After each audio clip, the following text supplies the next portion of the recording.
James Kaufman, World News Report today, February 16th, 2025. God bless you and yours, no matter where you are in the world. Please subscribe, give us a thumbs up, ring that bell for critical future updates. Border Czar Tom Homan says AOC is now a felon. Border Czar Tom Homan talked with Maria Bartiromo on Sunday Morning Futures about ICE arrests and the effects of sanctuary cities on their operations. I want everyone to remember that only U.S. citizens have constitutional rights. Illegal aliens have none. The arrests are up, and yet you still get pushback from the sanctuary cities. How significant is that pushback, and is it stopping you from doing your job? Oh, it's absolutely not going to stop us. I mean, it makes our job more difficult, it makes the job more dangerous. I mean, the numbers, as you said, we're more than twice the numbers as Joe Biden had a year ago from today. And the vast majority of being public safety threats. But am I happy? No, I want more. Because we had, last count, we had over 600,000 illegal aliens with criminal convictions walking the streets of this country. So we got a lot of them to find. But sanctuary city makes it difficult. What's most concerning, though, it makes it more dangerous. When we can arrest a bad guy in a county jail, if one officer arrests one guy in a safety and security county jail or a state prison, but when these sanctuary cities release a public safety threat back into the public, which on its face is just ridiculous, it's more dangerous for the ICE officers to make that arrest, it's more dangerous for the alien, and it's certainly more dangerous for the communities. Releasing a public safety threat back in the community is just dumb.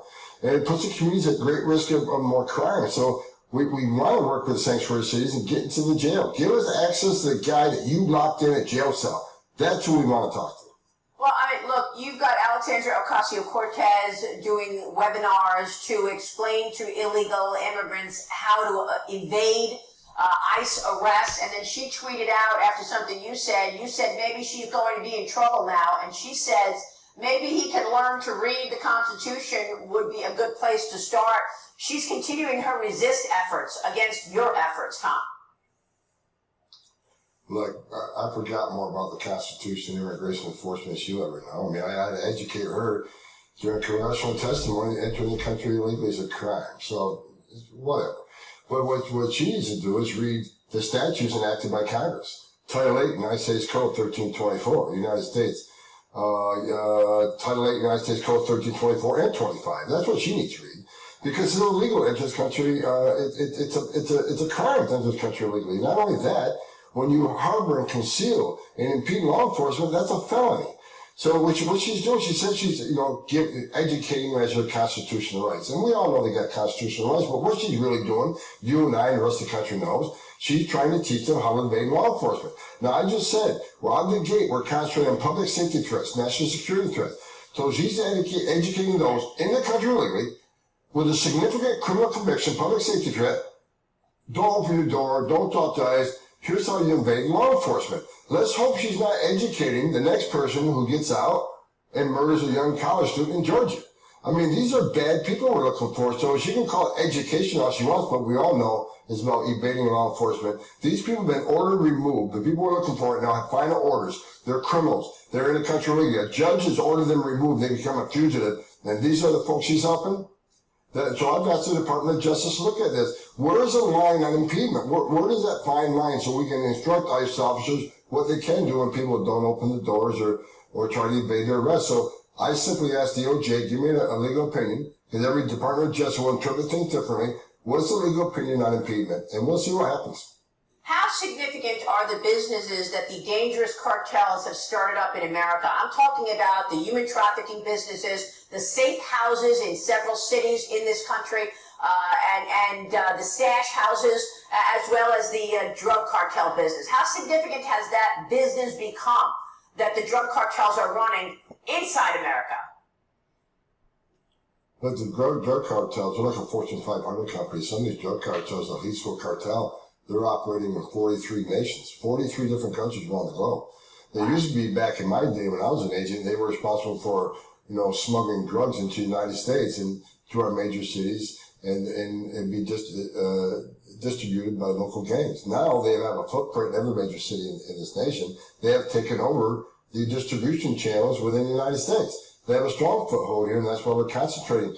We're concentrating on drug cartels. We're concentrating on TDA, Trindava. I'm not going to be happy to every single one of Trindavas out of this country. They need to be eradicated along with MS-13. But this way, President Trump, again, he proves every day why he's the greatest president of my lifetime. He designated them terrorist organizations. Why did he do that? Because they killed more Americans than every terrorist organization in the world combined. They killed thousands of journalists and law enforcement in Mexico. They killed thousands of citizens. They're acting like a terrorist organization. They killed more Americans than any terrorist organization. So President Trump did the right thing. Designated a terrorist organization will bring the weight of the world on him. President Trump will wipe him off the face of the earth by the time he's done. And that has allowed you to get tougher on them because he has deemed them terrorist organizations. Absolutely. President Trump, look at what this president's done in just the first month of him being in office. Illegal crossings on the border down 90%.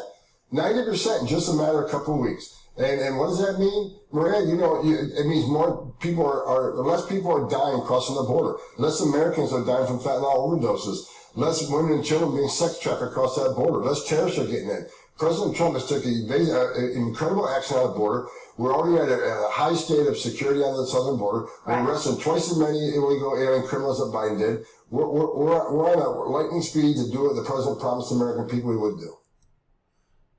And ladies and gentlemen, again, even Tom got that wrong there. They don't have any constitutional rights whatsoever. Nobody does except for U.S. citizens under the Constitution itself. Is it just me, or would everyone in the nation just go giddy if AOC got prosecuted for a felony? Which is, of course, exactly what she's up to constantly. She's impeding, she's obstructing, she's aiding and abetting all of these illegal aliens and telling them they have constitutional rights when in fact they have no constitutional rights. Here she says again, maybe you can read the Constitution. A great place to start. Maybe she should read it because it specifically only covers U.S. citizens.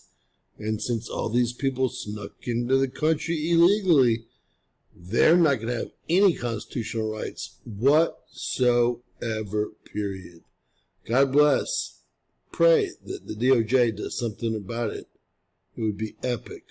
Share, subscribe, and always remember, anything's possible in the bizarro world.